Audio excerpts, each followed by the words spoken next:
Hello, good morning, നമസ്കാരം എല്ലാവർക്കും. ഇന്ന് നമ്മളുടെ 5ാമത്തെ ക്ലാസ്. ഇന്ന് നമ്മൾ പഠിക്കാൻ പോകുന്നത് സപ്പോർട്ട് ആൻഡ് റെസിസ്റ്റൻസ്. ഇതിൻ്റെ ഇത് ഒരു ചാർട്ട് കണ്ടു കഴിഞ്ഞാൽ നമ്മൾ ആദ്യം ചെയ്യേണ്ട പരിപാടി ഇതാണ്.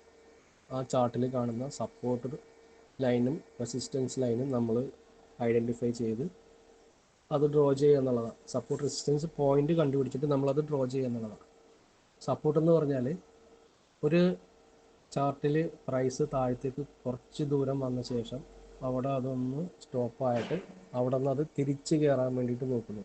അതായത് താഴത്തേക്ക് വീണുകൊണ്ടിരിക്കുന്ന ഒരു ഐറ്റത്തിൻ്റെ പ്രൈസിൽ അത് കണ്ടിട്ട് ആൾക്കാർ ഇതത് റീസണബിളായിട്ട് അത് താഴത്തേക്ക് വീണെങ്കിൽ ഇനി അവിടെ നിന്ന് ബൈ ചെയ്യാമെന്ന് കുറച്ച് ആൾക്കാർ തീരുമാനിക്കുമ്പോൾ അവിടെ ഒരു ഡിമാൻഡ് ക്രിയേറ്റ് ചെയ്യുന്നു.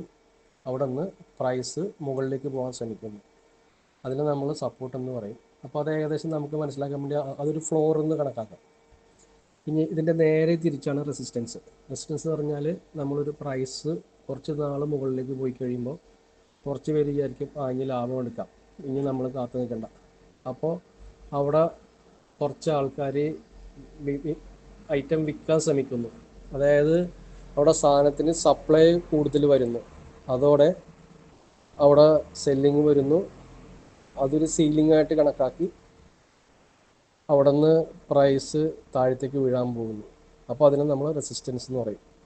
ഇതാണ് ഇതിൽ മനസ്സിലാക്കേണ്ട മെയിൻ വിഷയങ്ങൾ.